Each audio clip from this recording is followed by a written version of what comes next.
माननीय प्रधानमंत्री जी के नेतृत्व में भारत मजबूत हुआ है। थोड़ा कमजोर है और आप उसको थोड़ा सहारा दे दीजिए, तो सहारा देने वाला व्यक्ति महान है कि नहीं। तो अगर यही दिल्ली में जब शीला दीक्षित जी थी तो ये दिल्ली एक नया सिस्टम में था, एक नई टेक्नोलॉजी थी, इतना ऊर्जा था, इतना नए ढंग से विकास हो रहा था। लेकिन मैं अब जाता हूँ देखता हूँ तो मेरे को तो गंदा फंदा एकदम बहुत ज़्यादा गंदगी है दिल्ली में। पानी की बुरी समस्या दिल्ली में है। मोदी जी को आज भी लोग दिल से मानते हैं, बहुत चाहते हैं, उनके लिए बहुत रिस्पेक्टेड है वो। लेकिन जहाँ तक वोट की बात आ जाती है, जैसे परिवार का कोई व्यक्ति खड़ा हो जाता है तो सब लोग चल देते हैं रिश्तेदारी में, दूसरे के यहाँ दुआर करने बाद में जाते हैं। पहले सोचते हैं कि हम अपने घर का देख लें, चाहे वो मंत्री जी के यहाँ दुआर करना हो चाहे किसी के यहाँ। लेकिन कहते नहीं भैया ये गरीब आदमी है, भले इनके द्वारे हो बिटिया बराता हो तो देख लिया जाए। तो उसी प्रकार से लोग थोड़ा सा इस बार भावनात्मक रिश्तों में थोड़ा घूम गए। लेकिन युवाओं के लिए खुल करके अब भर्ती निकालें और किसानों को खुश कर दिया। कुर्सी बैठते ही प्रधानमंत्री जी ने किसानों को खुश कर दिया है। अब युवाओं में नई जोश लाएं, अपने मैनिफेस्टो में युवाओं को रोजगार का थोड़ा और अपनी बातों को रखें। कर तो रहे हैं लेकिन मैनिफेस्टो में शो नहीं कर रहे, वो भी करें। तो आज देश की जनता मोदी जी को हर हर महादेव के साथ आज भी घर घर मोदी है, कोई तो राय नहीं। नमस्कार, मैं सुरजीत कुमार और आप देखना शुरू कर चुके हैं द लोकसभा। दोस्तों, एक जो नारा दिया जा रहा था उसका अब गुब्बारा फूट चुका है, खत्म हो चुका है। लेकिन उसके बाद एक आरोप और लग रहा है सरकार पर कि ये सरकार 6 महीने के भीतर गिरने वाली है। एक आरोप और है कि 1/3 सरकार नाम दे दिया गया है। एक व्यक्ति जुड़े हमारे साथ, काशी से आए हैं। उनका कहना है कि इस बार यदि वहाँ से पीएम मोदी के अलावा कोई और कैंडिडेट होता तो वो भी सीट शायद बीजेपी के हाथ से चली जाती। क्या कारण था, क्या रहा होगा, किस तरीके की केमिस्ट्री बनी थी, किस तरीके का माहौल बनाया गया था यूपी का, जो इतनी कम सीटों पर बीजेपी सिमट गई। उसके बाद कहा जा रहा है कि सरकार नहीं चलेगी। इस आरोप का भी जायजा ले लेते हैं, लोगों से पूछ लेते हैं कि क्या 5 साल के लिए जनता ने चुना है या बीच में सरकार बदलेगी या सरकार मोदी जी पीएम नहीं रहेंगे। तो चलिए बात कर लेते हैं उनसे। क्या नाम है सर आपका? राजन तिवारी।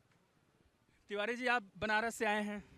आपने पहले बताया कि पीएम मोदी के अलावा कोई और कैंडिडेट होता तो शायद ना भी जीत पाता। नहीं, ऐसा कुछ नहीं, इसमें ये नहीं। माननीय प्रधानमंत्री जी काशी के सांसद हैं और काशी की जनता उनको हाथ में ले चुकी है और उसका रिजल्ट है कि तीसरी बार वो प्रधानमंत्री सांसद भी बने हैं और तीसरी बार भी प्रधानमंत्री बने हैं। लेकिन एक बहुत बड़ा कारण रहा ना, यूपी में सीटें इतना कम हो गया, क्या कारण रहा होगा? देखिए, जहाँ तक हम भी तो समाज में घूमते हैं, तो उसमें जो चर्चाएं सुनने को मिली उसमें पार्टी के जो भी कार्यकर्ता रहे वो बहुत खुल के नहीं आए, क्योंकि टिकट जिस तरह से पार्टी के लोग चाहते थे वो टिकट उनको मिलना चाहिए था।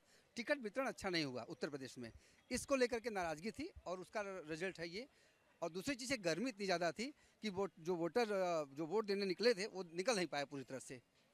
एक रीजन ये भी तो नहीं रहा ना कि 400 पार तो हो ही रहा है तो हम क्यों जाएं? अब देखिए, आप लोगों की मीडिया के द्वारा ही तो लोगों में चर्चाएं हो रही थी बराबर कि 400 पार। तो रीज़न क्या था कि जो लोग थोड़ा ऐसा होते हैं ना कि अब तो हमारे फाइनल है, अब तो फाइनल है उस उत्साह में चलो यार मेरे को एक वोट देने से क्या हो जाएगा, नहीं निकलते हैं। तो ऐसे ऐसे करते एक एक करके आप समझते हैं।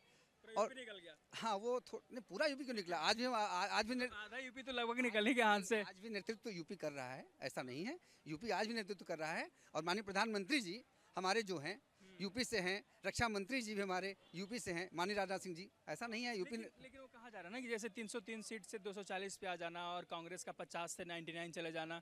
ये कक्षा में टॉप करने के बच्चा आपने कम नंबर लाया है और आप कह रहे थे कि हम बिल्कुल टॉपर बन जाएंगे।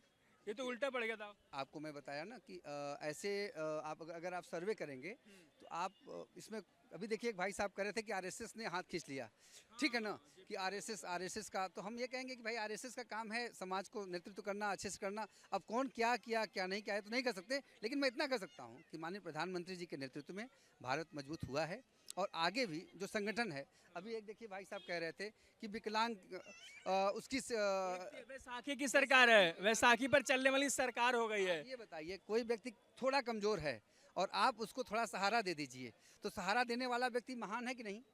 तो अगर किसी ने सहारा दिया तो आप किसी को कहे बैसाखी चल रहा है तो मैं इसको अच्छा नहीं मानता। मैं इतना मानता हूं कि अगर थोड़ा कहीं कोई कमज़ोर है और उसको आप सपोर्ट करके आगे बढ़ा दे रहे हैं और वो आगे निकल रहा है तो इसको बैसाखी नहीं करना चाहिए। ये बैसाखी हटाने के बाद खुद मोदी जी बोल रहे थे कि हम 400 पार करेंगे, हमें किसी की ज़रूरत नहीं है, तो इसलिए वो आरोप लगा रहे हैं। नहीं, हमने आज तक कभी भी मीडिया में माननीय प्रधानमंत्री जी के द्वारा ये नहीं सुना कि हमें किसी की ज़रूरत नहीं है। एनडीए का जो गठबंधन है वो सबको लेकर चले हैं और सबके लिए उन्होंने कहा कि सब। वो अकेले मांग रहे थे बीजेपी के लिए। नहीं, ऐसा नहीं है। आप देखिए, उन्होंने आज भी, अच्छा एक चीज़ बताइए, अभी पंजाब से कोई एक व्यक्ति है, अमृतपाल। जो भी है, मेरे को ज़्यादा इतना नहीं मालूम है, लेकिन जो सज्जन लड़े थे गठबंधन से ही लड़े थे, लेकिन वो हार गए। इसके गठबंधन से नहीं लड़े थे वो। किनकी बात कर रहे हैं हम? एक अभी व्यक्ति जीते हैं पंजाब से, देखिए आप उनके बारे में पता पूरा करें। विपक्ष का ही जीता है, किसकी बात कर रहे हैं आप? एक हारे हैं पंजाब से, एक व्यक्ति हारे हैं, उनको भी माननीय प्रधानमंत्री जी ने अपने मंत्रिमंडल में बैठा करके और उनको भी मंत्रिपरिषद का वो आप देख लीजिए। तो जो इतने व्यक्ति राज्यसभा से आएंगे अब। अब जैसे भी हैं, लेकिन उन्होंने दिया तो रास्ता तो दिया ना। वो अपने अपने मित्रों का साथ देते हैं और उनके पहले ही शब्दों में होता है मेरे प्यारे भाइयों बहनों मित्रों। तो मित्रों का साथ देते हैं तो स्मृति ईरानी को क्यों बाहर कर दिए? नहीं, देखिए आप राहुल गांधी का भी एक क्रेज़ है आज। अच्छा, एक चीज़ मैं बताऊंगा आपसे, मैं दिल्ली बहुत दिन से आता हूँ। अब दिल्ली की बात में सुन लीजिए।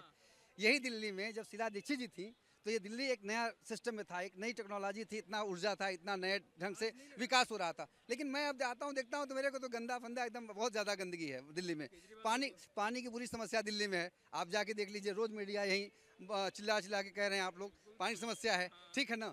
तो अब वो दिल्ली नहीं है जो दिल्ली हमने 10 साल पहले देखा था शीला दीक्षित के समय में। जो दिल्ली मैंने देखा था वाकई में उसमें भाई आज 14 साल पहले कहानी उतार रहा हूँ। तो बोलते हैं ना कि वर्ल्ड का नंबर 1 सिटी बना दिए हमने, देखिए, बिजली फ्री, वो देखिए, पानी फ्री, भगवान करे, शिक्षा फ्री, शिक्षा में इतना मैं बढ़िया कर बहुत दिया। ज़्यादा नहीं करता कि मुख्यमंत्री जी क्या कर रहे हैं, ये देश की जनता जानती है और दिल्ली वाले जानते हैं। आज दिल्ली वाले ही कह रहे हैं कि उन्होंने क्या किया है, ठीक है ना। आज पानी क्यों हरियाणा से मांगा जा रहा है, बात समझिए।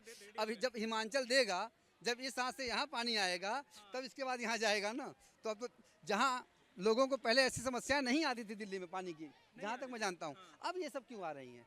तो अगर आप कोई एकदम फ्री कर दोगे किसी चीज़ को, जब आपका स्टॉक नहीं रहेगा, जब दान करते रहोगे, इसके लिए कहते थे ना, बड़े बुजुर्ग पहले कहते थे कुछ पहले बेटा संभाल के रख लो, हो सकता है अगले साल बरसात में हो, सूखा पड़ जाए, ठीक है ना।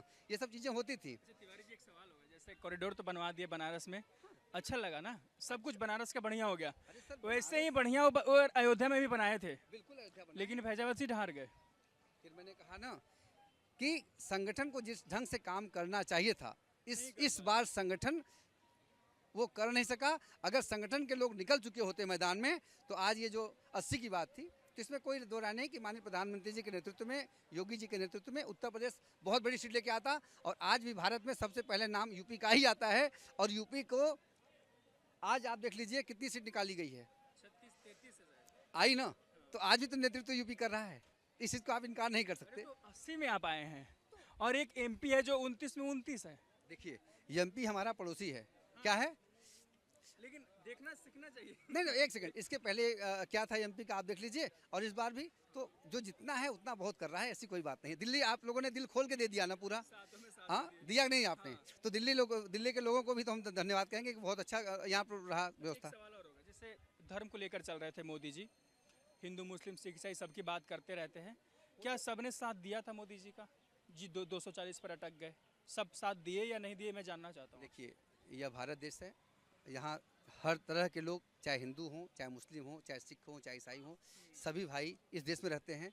और आप इसे कभी मत कहिएगा कि हर बिरादरी ने दिया है। मैं बता दूं, वो हिंदू भी दिया है, मुस्लिम भी दिया है, सिख भी दिया है और वो भी दिया है। जो भगत सिंह का अपना गुरु मानता है उसने भी मोदी जी को वोट किया है, और जो पैगंबर को मानता है उसने भी दिया है। आज कितनी बहनों का सुहाग अटक जाता था, आप समझ रहे हैं। पैगंबर की बात कर रहे हैं, एक भी मंत्री मुस्लिम नहीं दिए। आरोप लग रहा है कि मोदी जी पूरा हिंदूवादी बना दिए, क्या कैबिनेट में एक भी मुस्लिम नहीं है? क्या कारण रहा होगा? अगर कोई व्यक्ति, अब ये उनका संगठन है, वो किसको दे रहे हैं क्या नहीं दे रहे, लेकिन इस देश के सभी मुसलमान भाई बहन सभी सुरक्षित हैं। सभी को अन्न, जल, रोड बन रहा है, सब उस पर चल रहे हैं, बिजली सबके लिए वही व्यवस्था है। तो हम ये नहीं कहेंगे, वो अपना देखिए, अपना हमारा धर्म है, हम हिंदू धर्म से हैं, तो हम पहले अपनी धर्म की पूजा पाठ करेंगे, फिर हम कहीं और कर सकते हैं। बात समझने की है। एक बात समझने की मैं समझ गया हूँ आप जो कहना चाहते हैं। एक सवाल होगा, जैसे कहा जा रहा है कि ये सरकार 5 साल कार्यकाल पूरा नहीं कर पाएगी, तो बीच में सरकार टूट जाएगी, जैसे आरोप लग रहा है कि नीतीश कुमार पलट जाते हैं, टीडीपी भी कहीं कुछ ऐसा कुछ कानून आया तो वापस चली जाएगी।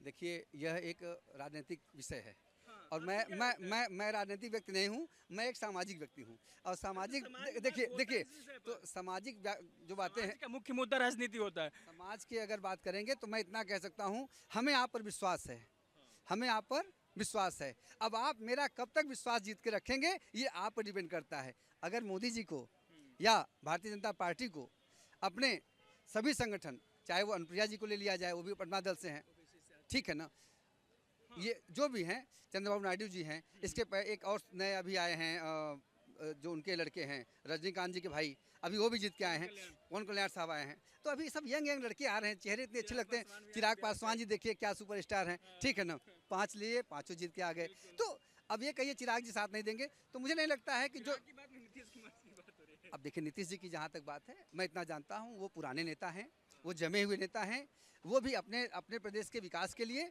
कुछ चीज़ों का दबाव दे करके प्रधानमंत्री जी के ऊपर कुछ करके सुनिए सुनिए का दर्जा वाला मांगता। ये उनकी इच्छा है। अब वहाँ के लोग अपनी बात रखना चाहते हैं, कुछ हमको मिल जाए, तो जैसे हमें कुछ चाहिए तो हम दबा दें, तो हमें नहीं लगता है। नीतीश जी बहुत मर्मज्ञ हैं, वो जानकार हैं, और कई बिहार का कई बार मुख्यमंत्री रहे हैं, और उनके अंदर बहुत अच्छा है। वो देश हित में करेंगे। अगर कोई खींचता है तो चुनाव बार बार इस देश को पसंद नहीं है, बात समझिए। खर्चा बहुत होता है, और वो आज भी संगठन में हैं, बीजेपी के अंडरटेकिंग में साथ उनकी मित्रता है, और आज वो बिहार चला रहे हैं। मैं पर्सनली जानना चाहता हूँ, बनारस के रहने वाले हैं, 10 साल से मोदी जी हैं वहाँ पे सांसद, क्या क्या दिखा आपको बेहतर जो पहले नहीं था? थोड़ा अंतर वाइज बताइए। देखिए एक चीज़ बता दें, ये देश आज़ाद हुआ, आज़ाद के बाद इस देश के पास क्या था, क्या था आप जानते हैं, क्या क्या चीज़ें आई।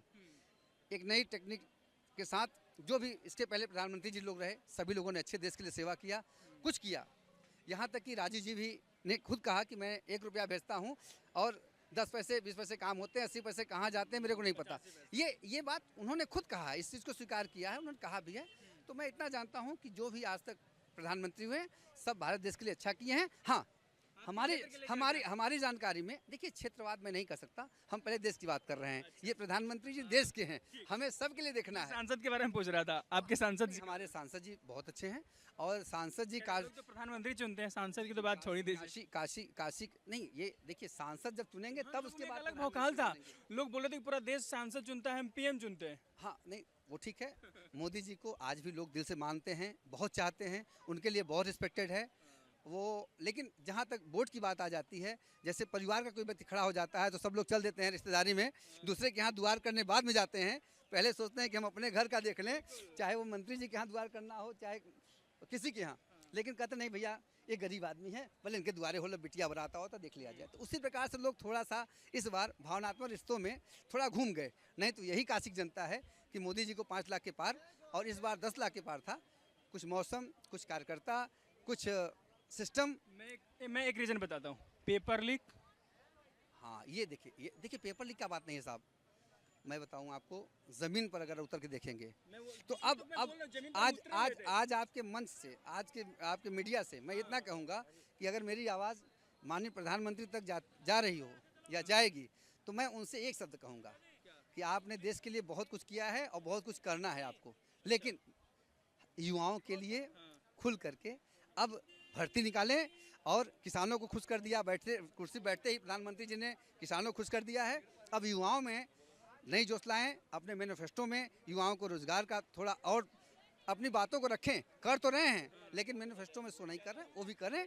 तो आज देश की जनता मोदी जी को हर हर महादेव के साथ, आज भी घर घर मोदी है, कोई दोहरा नहीं है। इस बार फैजाबाद जीत जाएगी शायद। फैजाबाद ही नहीं, अगले लोकसभा में हम इतना जानते हैं कि अगर आपसे कोई नाराजगी है तो बाकी कवर कर लेंगे।